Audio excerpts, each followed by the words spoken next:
Ladies and gentlemen, and all genders outside and in between, welcome back to Thirsty Work, the all-new sex education podcast. Tonight we're going to be talking about intimate body work with the wonderful Raven. Ooh, that's Thirsty Work. Hello, you delightful individuals, you spectacular specimens of humankind. How are you doing, you glorious beings? It's myself, Valen Vain. How you doing? How's things? And we're back with another episode of Thirsty Work. We're joined here by the glorious Raven. How you doing, Raven? How's things? Hello, hello. I'm very well, thank you. How are you doing? Yeah, I'm doing all right, doing okay. I'm a happy-go-lucky scamp of an individual, to say the least, but I'm quite excited about tonight. You're looking absolutely fantastic tonight, Raven. How are you doing? How's things? Yeah, I'm good. I'm good. Right, Thank you. okay. I'm feeling fantastic this evening as well. I'm very glad to hear it. And you always look incredible too. Oh, well, naturally. I try to, pull out the old glad. I'm feeling very, relaxed today. It's quite a chilly day. And I was like, do you know what? I'm gonna go for the nice cozy vibes, cozy little environment. Comfy and cozy. Yeah. Sounds good. And yet still looking ridiculously vain. You know how it is. You should see the trousers I'm wearing. They're very neon. It's quite outrageous. I'd love to see them. Well, maybe after the stream I'll give you a little show and have a good time, But we've known each other for quite a while now, Raven, haven't we? It's been we have. I can't remember when we first met, actually. It was, it's got to be over 5 years ago. Oh, well over 5 years, thinking about it. Like, it was a long time ago. And then you came and performed for me. I never remember how I meet people, but you came and performed at Ken all those many moons ago. I did, yes. You really helped me out because that was the show that everything, we spontaneously moved venues just before it all happened. And it was just like, oh God, yeah. It was a wild one, but yeah, it was great. And since then, you've bloomed into your delightful self. You've really come out, and watching your social media has been absolutely fascinating. Seeing your journey through self-discovery and learning more about yourself and self-acceptance and stuff. And now you do, as you describe it, intimate body work. What's that exactly? Yes, so that's my full-time job, intimate body work. I help people that are experiencing sexual health or intimacy issues. They may have been through a change in their bodies or just experiencing things that they're not quite happy with. They don't know how their bodies work and they just need a bit of help and assistance. And while most people would go to see a therapist or go for some counselling, and that is absolutely first port of call that I recommend people to go through. But sometimes you just need somebody to touch you. And with normal types of therapy, there's that boundary, there's that consent boundary and ethical boundary that there is no touching at all. And I offer that service to people. So they come to me and they're like, I would like to explore better pleasure, or I would like to explore this change in my body, for example, going through menopause, transitioning. Or if they're experiencing something like sexual dysfunction, I can help assist them with those things. That's amazing. That's absolutely fantastic. And when you said earlier about the consent and ethical practices, I'm assuming those are stuff in regards to what stage somebody can consent to something, whether the therapist is okay with consenting to doing these bits and pieces, and you actually provide more of a physical therapy than the mental health side of therapy and what have you. Yes, yeah. So I don't offer the counselling. For me, it's just the physical. I offer a space for people to come and talk, a safe space for me to listen. But I don't offer the actual counselling side of things. But what I can offer is to show them how their body works and to help them explore it and enjoy pleasure in different ways to how they may have experienced before. That's absolutely fantastic. What inspired you to do this? At what point were you like, do you know what? I want to be an intimate body worker, which I love the phrase, by the way. An intimate body worker is that it's got the closeness that I feel like, as you've just described it, really shows that you need that closeness as therapists do with their patients and as you do with your clients as well, but also has that professionalism about it. It's intimate body work, I like it. It's a really nice term for what you offer. It's great. Thank you. So yeah, most people would describe it as sensual massage, which obviously works really, really well. But But what I wanted to offer was something that was kind of genderless. And for me, when I hear the word sensual massage, I feel like that sounds like a service from a woman to a man. And that's not what I wanted to be putting out there. As you said, I wanted to be able to put something out there that was professional, and that anybody felt included. Like, this service is for you, regardless of where you come from, who you are, what you do. And I've also been into sort of hospitals as well to speak about what I do.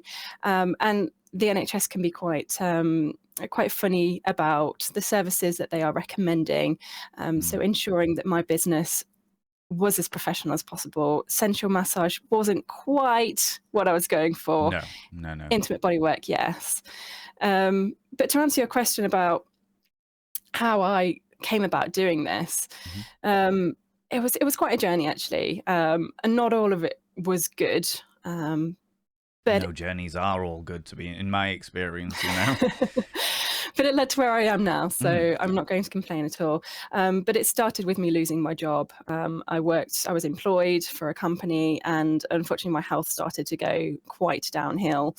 And just before I was let go, I was diagnosed with chronic health conditions, and other ones that have since been diagnosed that I didn't know about at the time. And I was out of work for 3.5 months. I was literally completely sofa bound. I'm just thinking, how am I going to move forwards with my life? I've been given this opportunity of being let go rather than leaving my job. Perhaps there's something I can do with that. So I sat down and had a think about what made me tick. What was I passionate about? And as most people do, I enjoy sex. Yes. I would say it's definitely one of my favorite hobbies, you know. It's pretty damn good when it works well. Yeah, you know, when you've got that wonderful connection between multiple people, it's great, you know. I love that. And I really enjoy education as well. But I'm not a kiddie person. I can't stand kids, if I'm honest. Other people's fine, you know, they're over there, happy to interact with them every now and again. But it's not something that I wanted to have a job in. Yeah. I didn't really want to go into adult education with sex education either. It just didn't quite seem right. So I sort of had to think about it, and I remembered a kinky party that I'd been to a few years before, and this chap had done this demonstration out on this lawn with this lovely lady up on a massage table, and she orgasmed in front of a crowd of us that were sitting watching on this lawn. And I just thought, wow, that is something that I never feel like I'd ever be able to experience that. I did struggle at the time myself with coming to climax, which is called situational anorgasmia. Like, that was my own experience with it. So I got in touch and I said, I really, it really hit me what you did there, and I'd like to learn a bit more about what you do. So he said, well, why don't you come along and volunteer as a receiver for a massage workshop that I'm doing? And I just thought, oh my God, this sounds like way above anything that I could ever manage.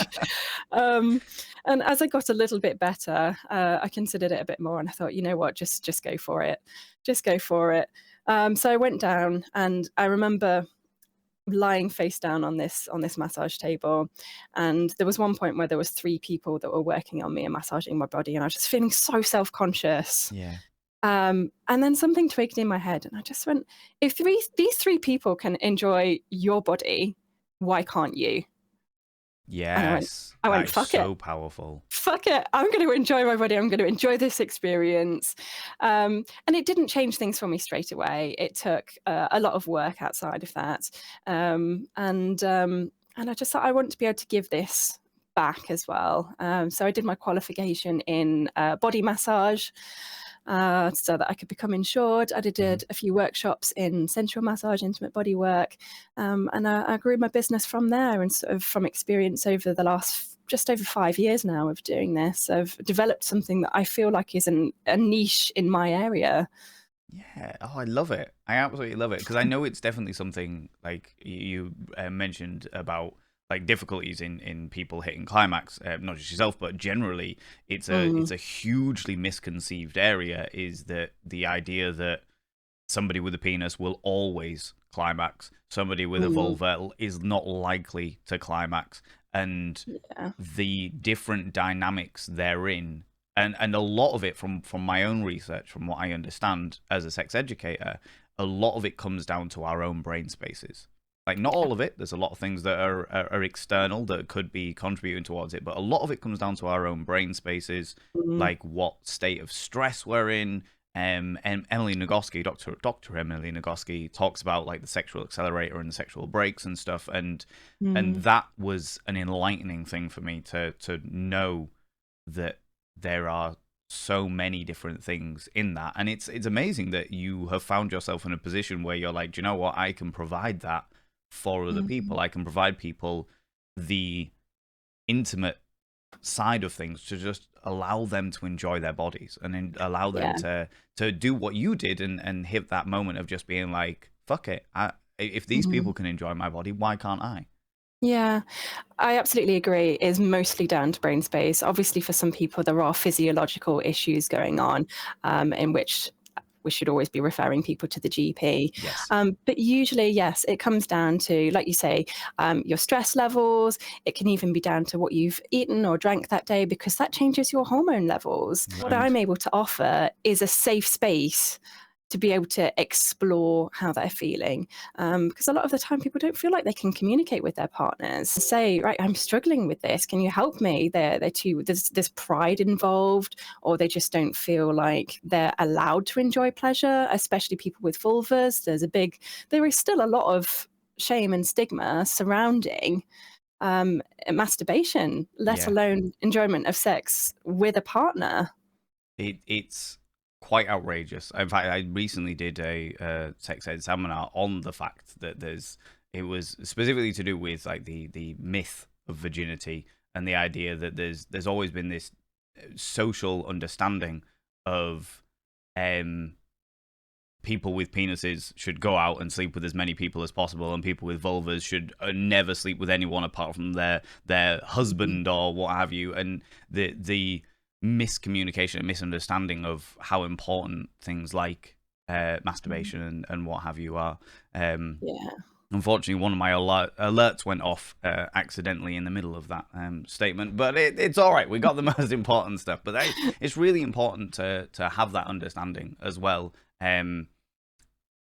I do have to ask though, in regards to like the intimate body work, you talk about pleasure, you talk about Mhm. like helping other people experience pleasure.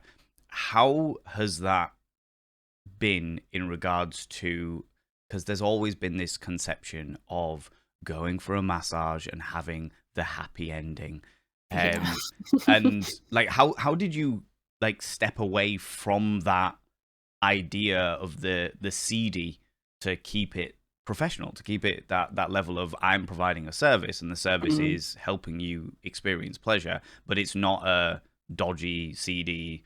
And mm, let's be very clear, there's nothing wrong with sex work. Sex work is real mhm, work. We 110% agree with that. But mhm. it's a very different um, market to what you are offering, right?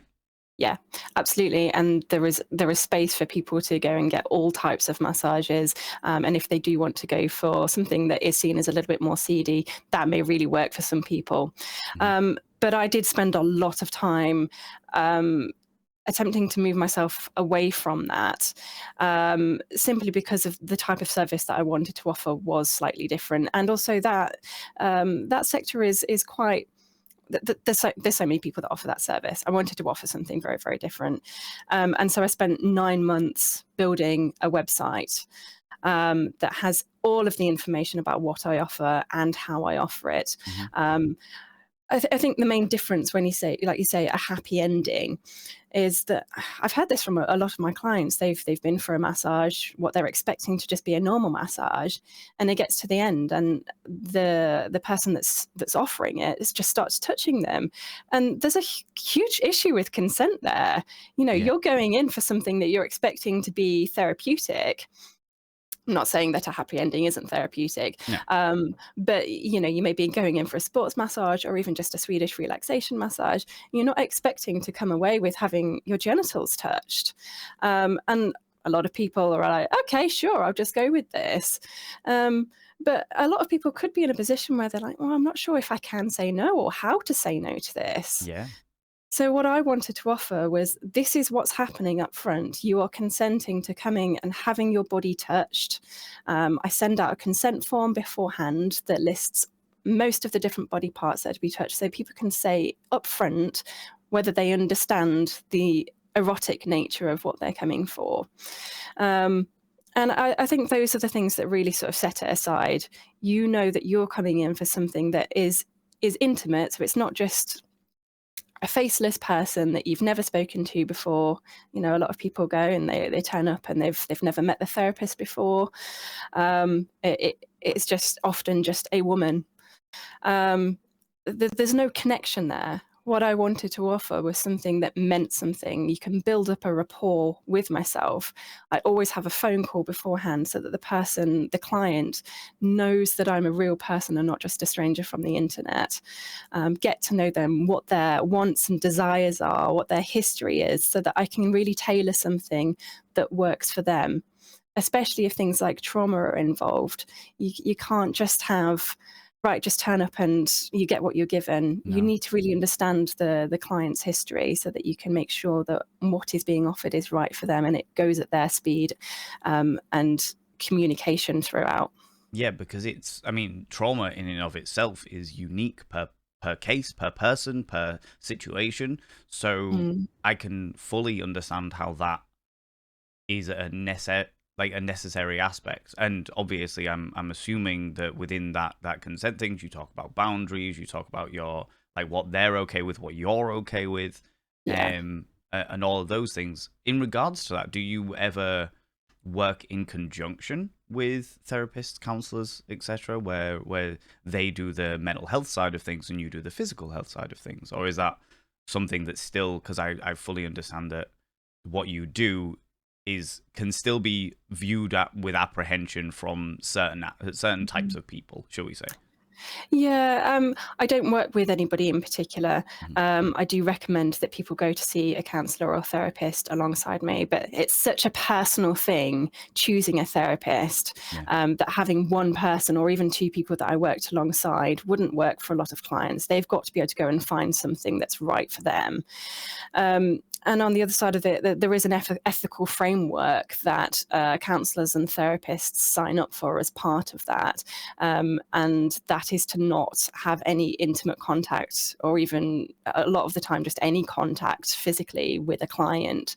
So they might be able to say, if this is something you need, there are types of services out there like mine that they could get in touch with, Hmm. but they wouldn't necessarily say, okay, well, I'm recommending Raven's business Yeah. in Okay. particular. So Mm. they can, because of the ethical dynamics of therapy and counseling and psychology and what have you. It is that dynamic of I cannot Mm. recommend anything, but we know that there are services that do provide certain aspects of Yeah, this, that, and the other. And you yeah. yourself, like on the reverse side of things, are saying I can't provide you with counseling, but Hmm. there are services out there. And I'm very Yeah. aware, as you said, like therapists and therapy is again Mm. very individual. I remember going Yeah. to for counseling myself, and I went through I think I messaged like 4 or 5 different people just Mm. to try and find somebody that I clicked with. Yeah, And same. I've heard of absolute horror stories of people being put with Yeah. therapists and not clicking, and it just making everything infinitely worse. I often say that finding a therapist is like finding a pair of trousers. There may be plenty that fit you, Hmm. from looking from the outside, but there's only going to be one or two that actually suit you and flatter you and feel just right. Oh, Um, that's a great way of putting it. I like that. I like that. I would just like to mention, though, there are people that are sex surrogates, and there is Mhm. a body that oversees people that train to be sex surrogates. So there are therapists that work with that particular body. That you know, they go through certain types of training, Can and we can you explain what a sex surrogate is for those people that might not know yeah. what that is? Absolutely. So, a sex surrogate either could be there for some type of intimate contact or for full sexual intercourse. Mhm. So, some people may have been through life and not gotten to the point where they've been able to feel like they can have sex, and they can build up huge anxiety in them. And they might not necessarily feel comfortable finding an escort online. Um, and there are other people as well that are disabled, and their partners might not necessarily, or if they have a partner, might not feel like they're able to have sex safely. And if they're on their own, obviously they're not having anybody to have sex with. So a sex surrogate is somebody who is paid to go in and have sex with those people, but it's very much something that's set up beforehand. All boundaries and everything is sorted out, and there is a body that looks after those people and trains the people to be sex surrogates. That's really interesting because I knew of sex surrogacy through a documentary that was on several years ago where they were talked about. It was specifically around people with disabilities and their sex lives, and the fact that there was a couple who together were sex surrogates, and they went out and saw different clients and all the Mm, time, and so they were like a couple company, company who okay. went out, and again they from what I saw they and basically had intimate relations with their clients just because their clients weren't able to get that from other people, which Yeah. was amazing to see. Absolutely It's fantastic to it's a see. fantastic thing, yeah. It's often when you're looking for, somebody online, you you know, you can see references on certain websites, Mhm. but you never fully know what you're going to get. And, you know, if you are quite anxious about that sort of thing, it's nice to know that there is, websites out there and people that will look after you, and you can go and you can choose somebody that feels right for you. That's really good. I love that. I love that. Mhm. Does It's that wonderful. does that, and I suppose your business and your like chosen profession in that regard, have any or have felt any backlash from, because obviously with the way that certain members of the government tend to be, there's been so much like hatred against anything to do with sex. I mean, I get Mm, enough backlash as a sex educator. I can only yeah, imagine what that is like yeah. in your profession. It has been tricky. It took 6 months for us to be able to set up a business bank account because a lot of big high street banks just won't touch you. Oh Um, wow. I look after myself by taking booking fees up front, not only obviously because my time is worth a lot, Hmm. but also because it keeps me safe. I've then got something to fall back on if, you know, heaven forbid, something would go wrong with the client. I have got somebody's details that I could pass on to law enforcement. Yeah. Um, but the law, the not the laws, sorry, the rules that come from things like Mastercard and Visa, they don't like people using their services No. for sex work. And the company that I used to take those things, at one point, they did take my account away from me and said, you know, you're not complying with our terms of service because you offer something that we don't allow. And I had to fight it. And in the end, I had to just lie about what I do. And if you shouldn't be having to lie about what you No. do, you know, I could just take cash and put myself in a difficult situation. I could just take cash and then not put anything through HMRC. I could not pay my taxes, but I'm choosing to be a good citizen by looking after myself and being part of society and getting penalised for that. Yeah, and that How is happens that a on? lot. I mean, It we does. in the last season of Thirsty Work, we had a friend of mine on who was a stripper at one point. She was an erotic dancer, and she was talking about the fact that she made an unreasonable amount of money, but because it was all cash, and Mm, this was in America, it was like you can't get any bank accounts, you can't do anything because sex work is so penalized. And I know that yeah. recently, or say more relatively recently, the big issue with the OnlyFans thing, as I understand it, was because of payment services providers, Yeah. payment processing providers, those ones, Yeah. because the like you say, the big Visa, Mastercard, etc., they do not want sex work being processed through their books. Yeah, And exactly. which is outrageous because sex work is what has led industries throughout history. The reason I why the know. VHS won over Betamax was because of sex work. And it's just, It's the oldest profession, yeah, absolutely. It's the one thing that has been going and going. And, I think what is so ironic is that a lot of the people that are making these rules about what they don't want are often the people that are using these services, but on the down low. yeah. Oh God, yes. That Yeah. that is happening all the time because they don't want to be seen to be using the services.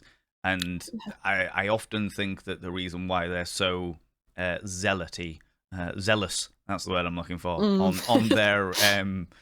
on their tirades against sex work is because actually they partake in it, but they can't be Mm. seen to be doing that. So heaven forfend. Would you consider what you do like to be sex work? Yes, absolutely. I'm a sex worker, and there's no shame in that. Oh, We need to get fantastic. rid of everything that surrounds it, or sex work adjacent or anything. No, sex work is sex work. Hmm. And I'm happy, I use my real name out there. Hmm. I want to show people that if I'm not feeling embarrassed about what I do, then they certainly shouldn't be feeling embarrassed about using my service because, everybody's going to need to talk to somebody about it at some point. Nobody goes through life without having any sexual issues, and a lot of people feel like they can't go to their GP. And they say, "Oh, I've known my GP for years. I don't want to talk to them about this." Hmm. And so, you're providing a service where they can talk to you. It is therapy. Why is this sort of therapy looked down upon? Even escorts. It's a type of therapy. Hmm. People get lonely. People use escorts for so many different reasons. Stop looking down on them. I've never It's understood it. crazy. I've never understood it, and it's been a really intriguing journey with myself because I've got to know with the industries that I've worked in, both the cabaret industry and the kink industry and the fetish industry, and as they all merge together, you get to know Mm, more and more and more people that work in sex work, and they're just yeah. amazing people. They're just really nice people. They're just like everybody else. In fact, if anything, probably nicer I think because we have to be more caring. We just yeah. see such a range of different people, such a diverse types of people that you become a very understanding, open, and caring person. Yeah, no, I completely agree. And like you say, we need to get rid of that ridiculous taboo of sex work because it is real work, Yeah. and more to the point, nearly everybody engages in it, and the world Mm, as a whole would be healthier for it. yeah. Like like you Hmm. say, the kind of work that you do really helps people like Mm, overcome their own personal issues in regards to like sex and pleasure and understanding it. And I know full well, yeah. having been raised Catholic myself, the idea of pleasure and guilt are very well associated with each other, you know.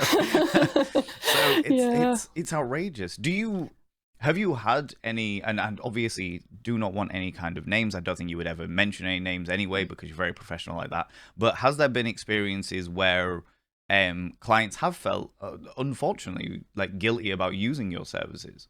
Oh yeah, absolutely. Oh, that's a real Um, shame. yeah, sort of over the last 5 years, I think I've lost count about with the amount of people that do feel guilty after it happens. But sometimes that can happen. You're having a huge rush of hormones, and sometimes they can make you feel absolutely fantastic, and other times they can make you feel quite awful. So I do try to offer that aftercare. But sometimes people aren't open to that, and they feel like they have to deal with it on their own. Hmm. Um, and it's a shame that society has made them feel like they have to feel guilty about it. Um, I think we'd be in a much better position. There'd be a lot less problems if we did talk to each other. So many people feel like they're on their own with their problems. Hmm. And then you're like, gosh, am I the only one experiencing this? This must be terrible. I can't talk to anybody because, they're just going to laugh at me. And actually, if they just talked about the problem or the guilt that they're feeling, they would realize that most of the population are probably feeling exactly the same as they Hmm. are. Oh God, yeah, like that. Yeah. That is pretty regular on many occurrences. It's Mm. like, I mean, I've said it about like sexual practices before, and the fact that like with how do I explain this? With people with penises, like the especially like cisgendered men, the idea that you are always ready to go, Yeah. and it's like, well, Yeah. No, there are a whole load of reasons why that might not be the case. There's Mm, is it genital non-concordance, where your sexual non-concordance, where your brain's ready to go but your body's like trying to catch up and it doesn't quite work, and the other way yeah. around, where your body's like, let's go, let's have some sex, and your brain's just like, Mm. no, I'm good, No, I'm all I right. have so many clients that experience this. Mm. And my first question is always, have you spoken to your partner about it? And they go, oh gosh, no, I couldn't. They'd, they would not understand. They wouldn't accept. And I'm just, I'm not shocked anymore, but it just really upsets me that people are in relationships with people that they can't communicate that those deep dark things, well, they're not dark, but they feel like they are dark. They Mm. can't communicate those deep feelings to each other. Like, It's an interesting it one must as be so well. lonely. I think it definitely is. I think it definitely is, but I also think there's an almost protective element to it, because I know an awful lot of Mm, people out there that won't say, for example, I know many people with that have struggled attaining orgasm, mm, but they've faked it, yeah. and they're so afraid of telling their partner that they've faked it, and then they've been Mm. together for decades, and How they're do you like, suddenly turn around and yeah. say, actually, this isn't doing it for me after all that time? Yeah, because you get into the habit of lying, but then Mm, you have a really unsatisfactory sex life, and they mm. think they've got an amazing sex life. Yeah, yeah, you're just teaching them that actually what they're not doing so great is fantastic. Yeah, and it's And just if they then do might move on to another partner, and we're thinking, yeah, I'm great at this. I've been able to do it with my previous partner. And then if the well, I've experienced this myself. They've gone on to the next partner and they've said, it's not doing it for me. I'm like, well, it must be a you problem because I've managed it with previous partners. oh What's wrong with you? lordy, just take the moment, take that little slice of humble pie, and be like, all right, okay, well, what works for you? Like Yeah. that's Everybody is different as well. Just because yeah. something's worked for one partner, it does not mean that it's going to work for the next partner. Oh God, Whatever no. plumbing you have, there seems to be this expectation that people with penises all need exactly the same stimulation as well, and people with vulvas all need something completely different. And it's like, no, everybody is different. Everybody Mm-hmm. needs their own things. You just need to ask, and that's something that I do teach clients within sessions is communicating their needs, but also learning to ask their partner what feels good for them. Yes. Um, and sometimes that other person can struggle with answering that. So teaching them to word the question in different ways, instead of being like, what shall I do? And that person might go, I don't know. It can be, how can I make this better for you? So you're saying we're having a great time right Yeah. now, but what Yeah. can I do to make this even better for you? And that might just be the sort of little twist in communication that makes somebody go, oh, I know how to answer this, and I feel like I can as well, like, without offending them, without Mm-hmm. saying, oh yeah, it's terrible. We need to do something completely different. It's like, yeah, this is great, but if you did it just like this, slightly different, we could make Yeah. this even better. A little, it's the intricacies of love language, isn't it? It's those little Yeah. moments, and a lot of it comes down to the perspective you're trying to push. I mean, we talk a lot in my community about, like, I've banned apologies. I refuse to have Mm, any apologies, and the idea is that people apologize for just existing. So it's like, instead of saying sorry, say yeah. thank you. Instead of saying sorry, I'm late, say thanks for waiting. But that Yeah. little mindset of just changing your language Yeah. changes a lot of things. Instead of being like, what am I doing wrong? Be like, okay, how can I make this better for you? Yeah. Like, I Yeah. really want to make this a fantastically intimate moment between us, and Mm, I need your guidance to help me achieve that. Like, those yeah. little things take so much pressure off people, because again, if you turn around and say, how do I make you orgasm? There's a lot of pressure on that person then to be like, oh well, now I need Yeah. to tell you how to make me orgasm, and that's never gonna work, because pressure is one thing you do not want. Well, Yeah. emotional pressure is one thing you don't want in an orgasmic scenario, you know? You just So, wanna have a fun time together, yeah. it's not all about that end goal. It's No. just it's just a cherry on top if it happens. I just want to have fun with somebody. You want to have a giggle, explore each other's bodies, make it silly. The sillier the better. Mm-hmm. Like, you're smushing genitals together with somebody else. It is a bit weird and it's a Yeah. bit gross. So just roll with that. Have fun with it. I think that's the key thing for people that are having intimacy anxiety. Yeah. Is just do it for the sake of doing it, not for the sake of expectations of No. getting somewhere. And that's that. And there is a lot of pressure on the expectation of doing certain things, especially Yeah. with pornography and movies. The idea Yeah. that you don't need foreplay in order to get it going, and you're both going to orgasm together, and it's just like, that isn't the way that the real world works. I And really also, don't like the term foreplay at all, because foreplay insinuates that you're leading up to something. mm-hmm, Like penetrative sex, like P&V, is the main event. yeah, And obviously it really isn't. It yeah, really isn't. So yeah, I try and sort of steer clients away from the word from foreplay, and just use intimacy, and just use the word sex. Foreplay is sex in itself. we actually did a sex ed seminar on that exact thing of what is Oh, sex, and fantastic. it was an hour-long conversation of breaking down what is considered to be sex, where that all originated from, and the fact that, realistically speaking, it's an intimate moment between two or more people, and Yeah. there it is. You're done and dusted. Well, if you use, just the word foreplay, you're invalidating sex between two people with vulvas, Yep. because, if they're not using dildos or strap-ons, does that mean then that they are not having sex? Well, obviously they are. And they're having the best sex. They're having the most rewarding sex. Like, studies have shown that, like, lesbians have the most orgasms and the most pleasurable sex out of any sort of mix-up of people. Yeah.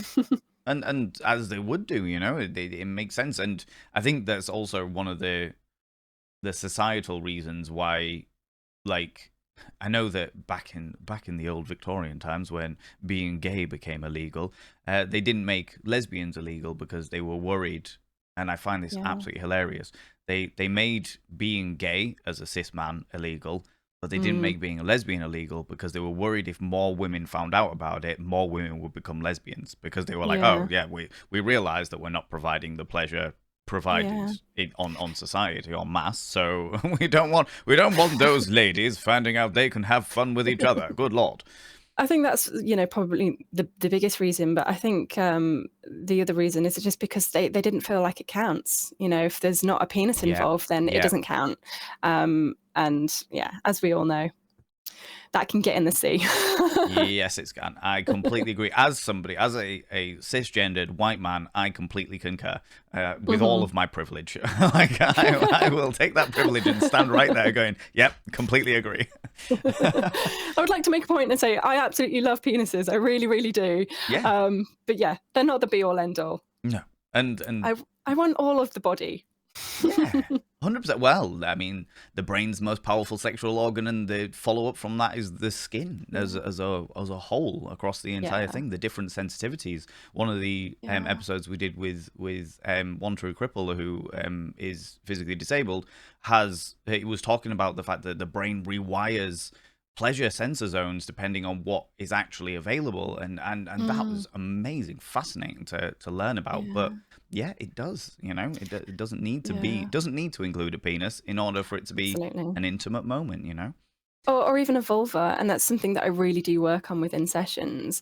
People come away from them and just go, I can't believe how good it feels to be touched, for example, on the neck or on the fingertips, or even just on the back. Even just having the towel removed at the start, because I start with my clients face down, so they've got a bit of sensory deprivation going on. And they just say, I could never believe that a towel could feel like this on my body. And that's what I'm aiming for. I'm aiming to take away the focus on just genitals and make it a full body experience. Oh, Like, we've got God, so many nerve endings, and we're just like, right, no, I'm just going to use those ones just there. Oh, no. Come on. yeah, Make the most of the 100%. body. Well, I mean, it was only in the past, I was going to say the past few years, but actually it's probably about 10 years ago, that I discovered that you can get a nipple-gasm. You can have a full-on orgasm just with the nipple. And I'm like, God, if that's one thing that you can do what could you do with other nerve endings? If you've got a cluster of nerve endings, Yeah. I know that people like behind the ear, Mm, like those, and the neck is also usually very yeah. sensitive as a point of eroticism. Non-erogenous zones. Yeah. Yeah, yeah, I love it. Um, I think saw something a few years ago when they were putting people on inside MRI scanners, and some people were actually able to think themselves into orgasm without having Yes. any physical touch whatsoever. Like Yeah, that's yeah. just incredible.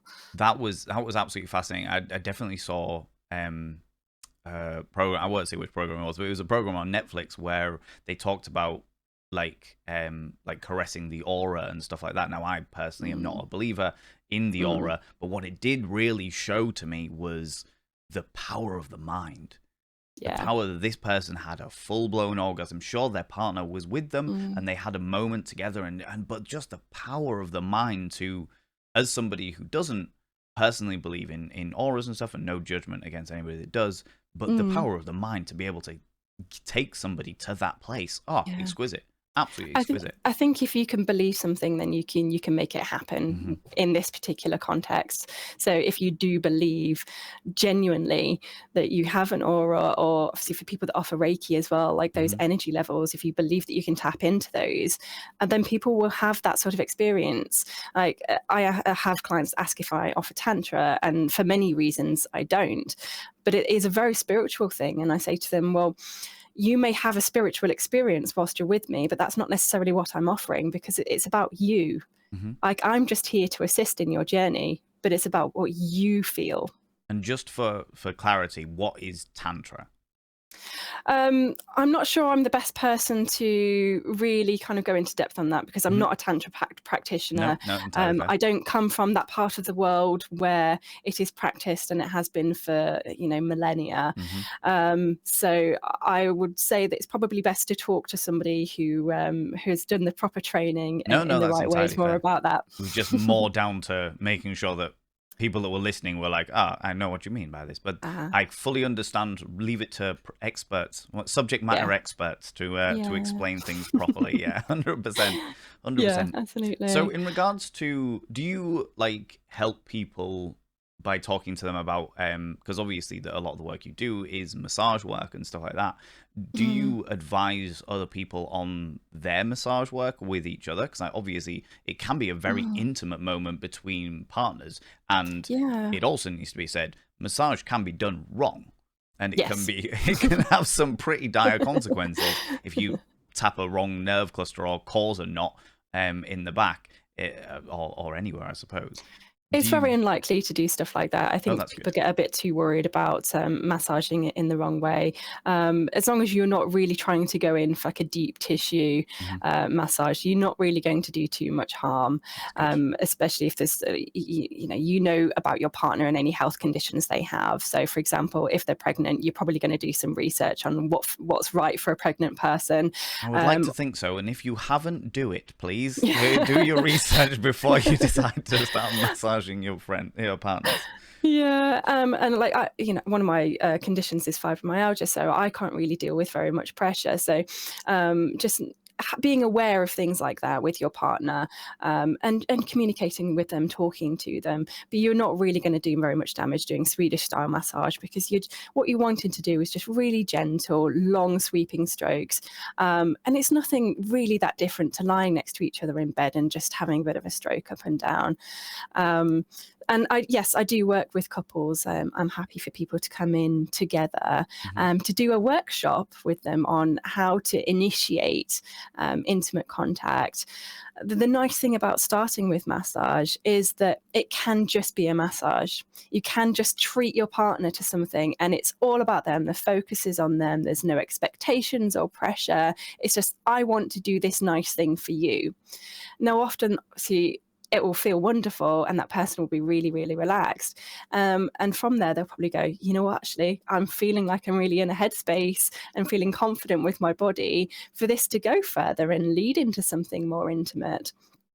So I'm happy to show couples what can feel good, and also show them with different sex toys as well, how to bring things into the bedroom.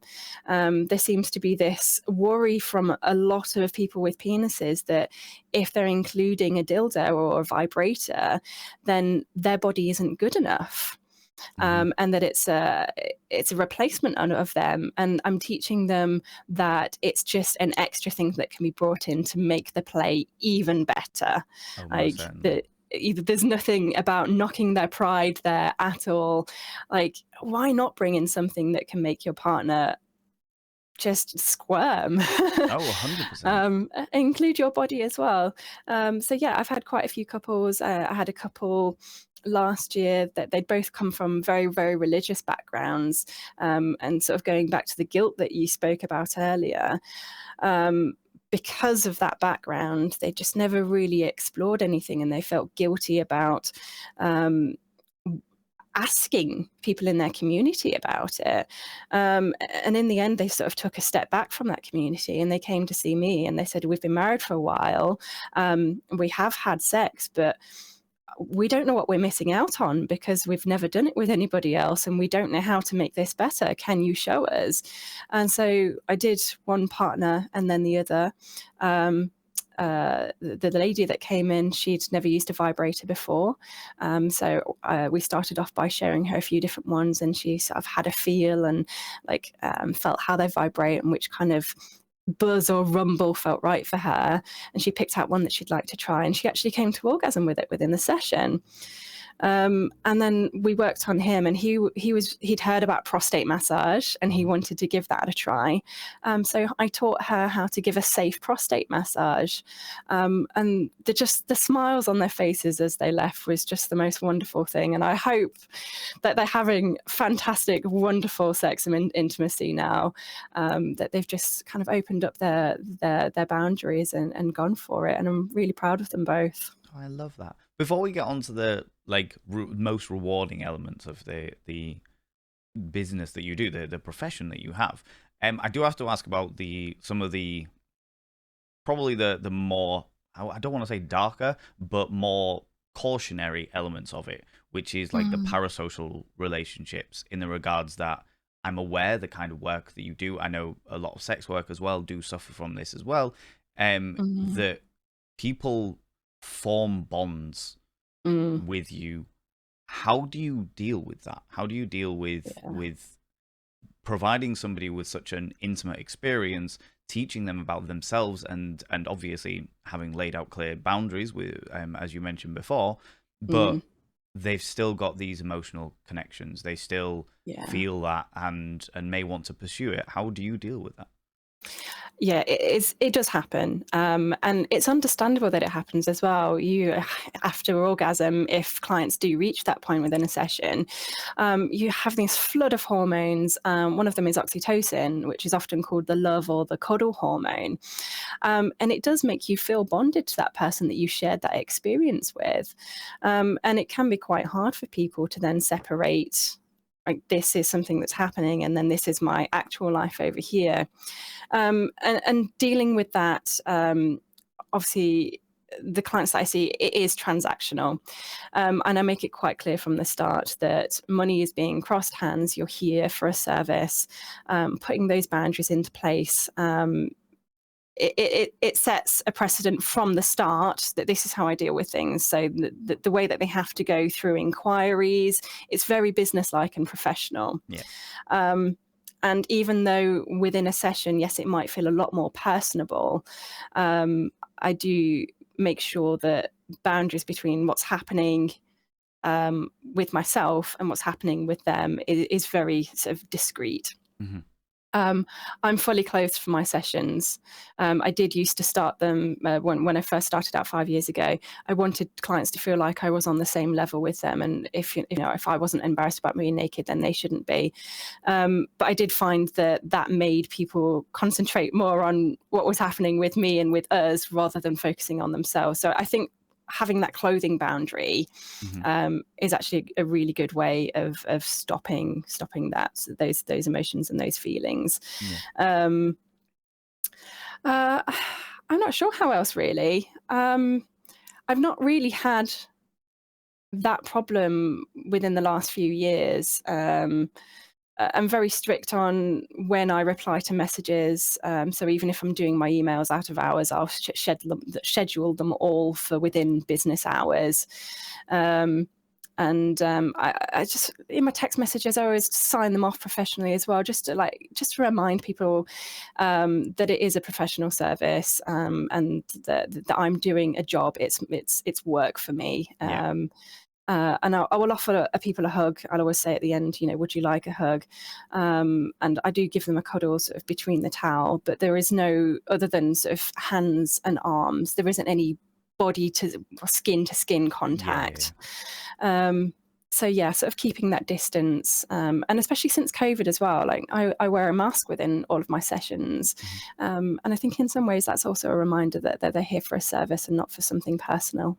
Yeah, no, that's really good, and I think it's one of those things, especially with the industry you work in not being so well known about, having those elements, and I suppose it's something that you probably build up over time. Having those elements that it's just like, right, okay, how do I maintain this view that the client knows that as much as I'm here for them, as much as I'm here to help them find pleasure in and of themselves and embrace themselves on a really intimate level with themselves, I'm still here as a professional. I'm still I'm still on the clock, so to speak. Yeah, keeping to the time, the allotted slot that they've booked as well, without running over. That can be a very good way of like, okay, we're coming to the end of our time now, just to remind them that it is a booked session and they're not just here for a cup of tea and a get to know you.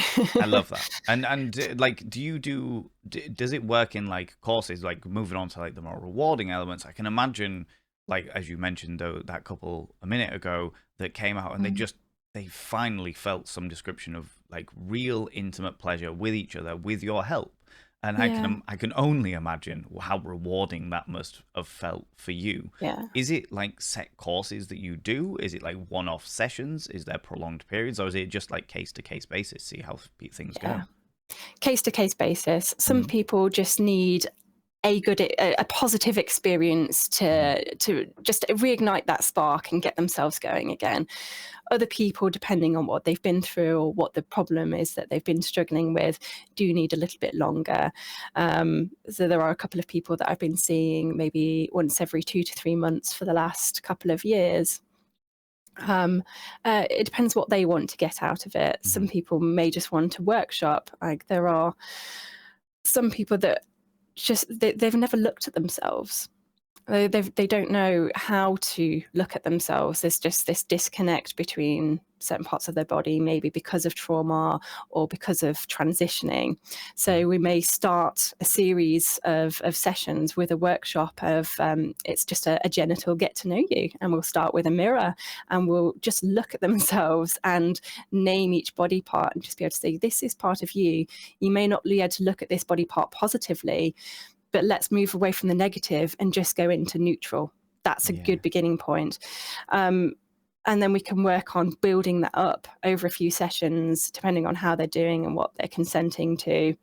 I love that. I really do. Yeah, it's very varied. I do prefer the sessions where it's people returning. You do get to know people, and people open up when they're on a massage table. Like they feel safe. They walk into my studio and they go, you know what, this feels really warm and welcoming, and I feel safe here, which makes me feel absolutely wonderful that I've been able to offer that. But because of that, then they start talking. So you get to know about them and their personal lives and what's going on, and you want the best for those people. That's great. That's amazing. And you say you've been doing it 5 odd years now, and it's just been rewarding time after time. I'm sure there will be the occasional one that has been less than ideal, but overall you're still happy, you're still loving what you're doing. Yeah, absolutely. I do struggle with the physical aspect of it.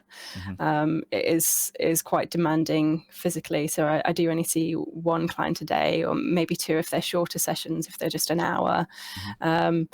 But it's quite emotionally demanding as well, depending on what the client's coming in with. And yes, I have had my fair share of sessions that have not been positive, but anybody working in customer service will experience that. I probably have a lot less bad experiences than, for example, somebody working in a supermarket.